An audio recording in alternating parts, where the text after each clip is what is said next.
Former U.S. President Donald Trump pleaded not guilty to the Justice Department's 37-count indictment against him in a Miami court.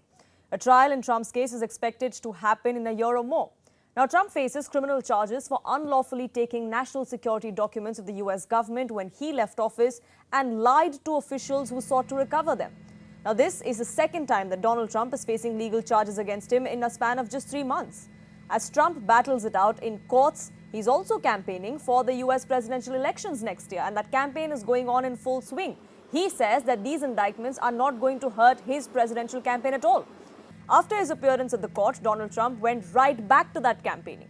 He also hit out at Joe Biden, the current president, called his indictment a political hit job. Now, Donald Trump has been given a clean sheet to freely campaign without any restrictions for the U.S. presidential elections, but the case will continue to proceed. Here's a look at what's transpired so far.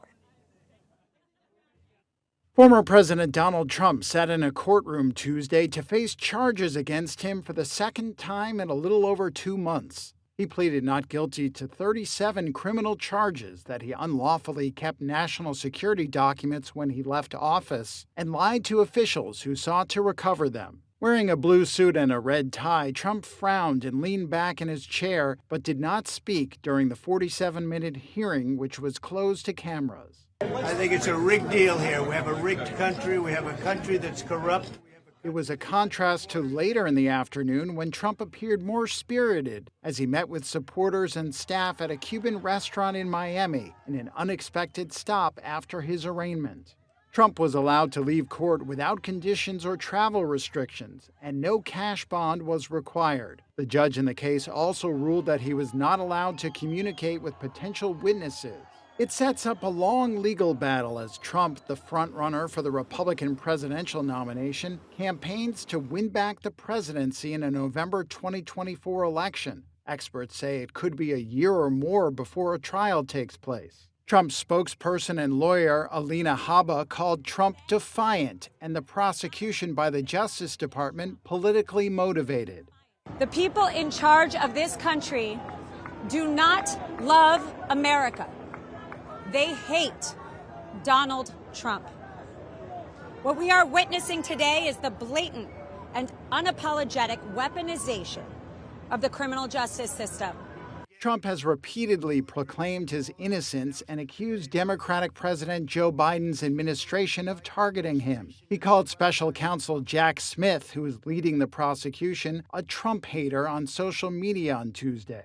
Smith accuses Trump of risking national secrets by taking thousands of sensitive papers with him when he left the White House in January 2021 and storing them in a haphazard manner at his Mar-a-Lago, Florida estate and his New Jersey golf club, according to a grand jury indictment released last week. Photos included in the indictment show boxes of documents stored on a ballroom stage, in a bathroom, and strewn across a storage room floor. The charges include violations of the Espionage Act, which criminalizes unauthorized possession of defense information, and conspiracy to obstruct justice, which carries a maximum sentence of 20 years in prison. That is the maximum sentence he faces, as he would serve any sentences concurrently if convicted. Legal experts say the evidence amounts to a strong case, and Smith has said Trump will have a speedy trial. Outside the courthouse, a small crowd of Trump supporters cheered as he came and went, while others expressed their opposition to the former president and his actions. Trump's former aide Walt Nauta also faces charges in the documents case. Tuesday marked the second courtroom appearance for Trump this year. In April, he pleaded not guilty to state charges in New York stemming from a hush money payment to a porn star.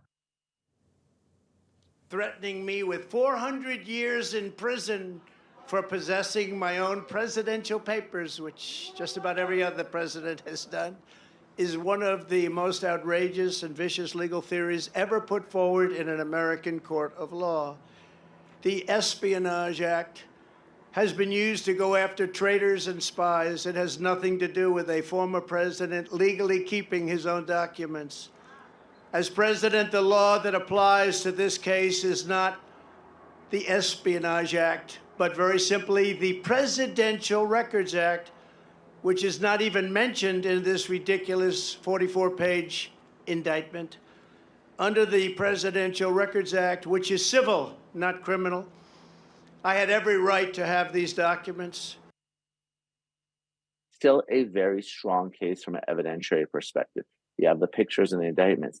You have Trump being recorded, making admissions, and also his own posts on social media where he says, I knew these documents were classified. I have a right to have them. The problem is that that legal argument fails. You're admitting knowledge and intent. So the question is, are we going to find 12 impartial jurors who are going to follow the law, apply the facts? And if so, we may see a guilty verdict here.